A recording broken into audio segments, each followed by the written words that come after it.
Hi, I'm Frugalist Steph, and today I want to show you how I'll be bringing new life to a jacket that I ruined by using RIT dye. So let's get started. Here's my jacket that I ruined with some spray paint. I've tried stain removers, I've tried washing it, I've tried hairspray, every trick in the book that I can think of, and I think it's time to try and dye it. This jacket is 100% polyester. So we'll be using RIT Dye-More in graphite.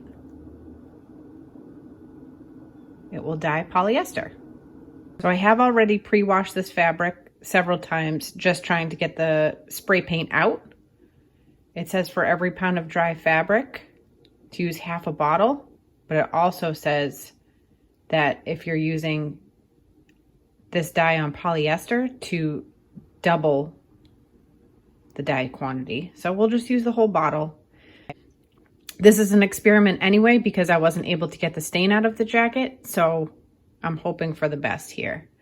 We're gonna get our pot out and some water and we'll get started. As you can see, it is a darker green color. I'm not gonna do any prep work because it has already been washed and it's going from dark to darker. These directions say to wear rubber gloves. We're gonna get a stainless steel pot, heat it to about 200 degrees, and then we'll add our dye and the coat.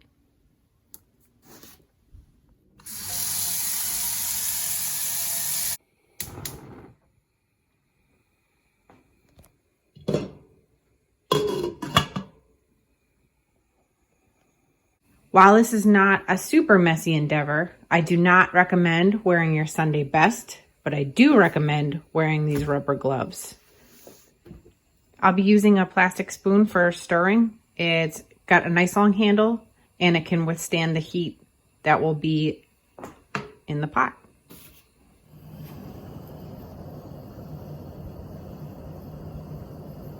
All right, we're up to temp. The instructions do say to add 1 teaspoon of liquid dish detergent or dish soap. This is just regular Blue Dawn. And I'll just stir with the water. So now we're gonna add the dye. Shake it well.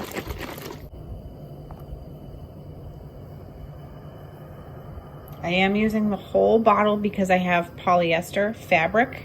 And it says to double the quantity of dye if it's polyester when it was calling for half a bottle. So do a little, get some water in there and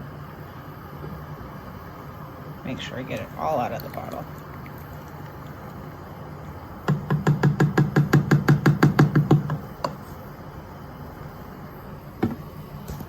Okay.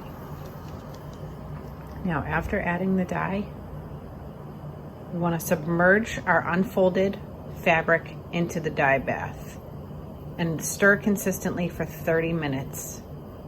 Here's my wet coat. Hopefully it fits in the pot.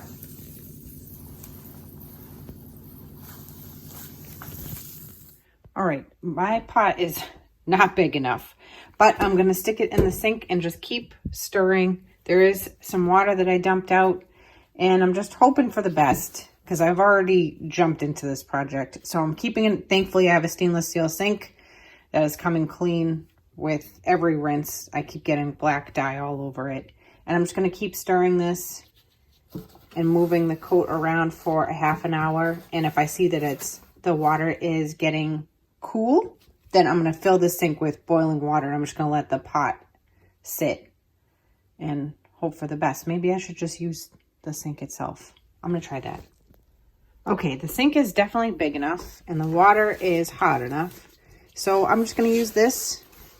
This is not recommended.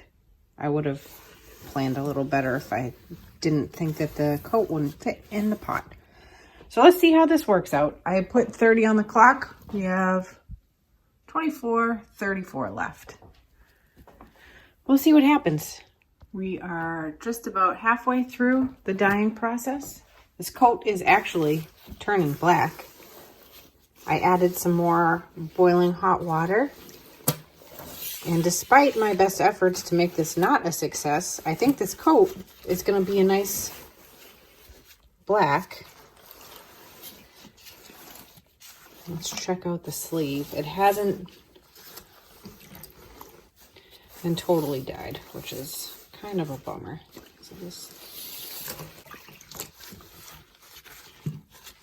So as you can see, it's better. It's not so obvious, but it's not quite dyed yet. So I'm going to leave that face down and just kind of let it soak in there.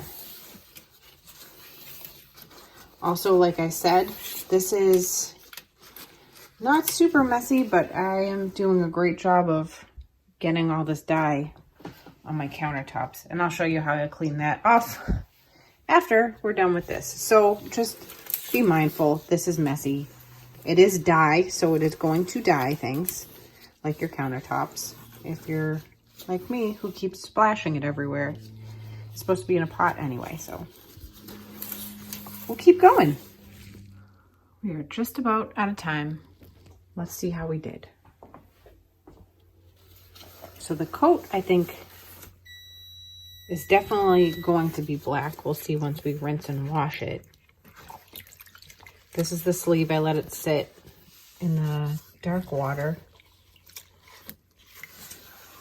It is a lot less noticeable, which is great, but not the result I was hoping for. I'm going to give it 10 more minutes and see if these get any darker. If not, maybe we'll just use a Sharpie. But I'm happy that it did come out less noticeable, and I don't think that this is ruined more than I originally ruined it. So we'll call that a success too. Okay. So once again, less noticeable. I'll take it. Now let's start rinsing. This will be an easier part because it's already in the sink. Otherwise, just very gently move your pot over to your sink. And then you're going to want to first rinse with warm water and then cold. So start with warm.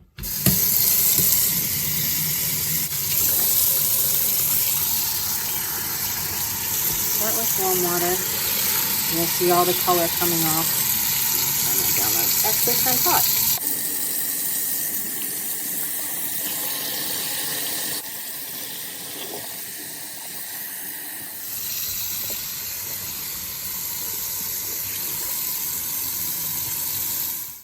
So if your counters look like mine after you're done dyeing,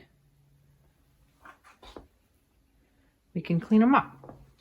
This is one of my favorite products, Clorox Cleaner and Bleach. It has bleach, so I don't know, test an inconspicuous place. I know that I can use this on my counters. Just be careful when you use it and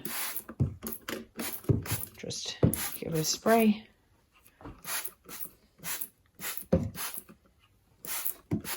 Looks better already. The stuff does stink. If you've seen my previous video of the patio furniture, this is what I used.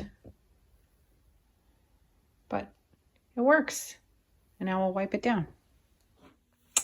I am going to wash the coat with some old towels that I'm not worried will get color transfer on them. So I just put the detergent in the bottom and I'll launder like I typically would. So I'm just going to wash this on cold and we'll see how it goes. As you can see, the coat is still green, but the white marks are filled in a little darker. It's not perfect, but I'll take it. It's kind of a fail, but kind of a win. Thank you for watching, and I will see you in my next video.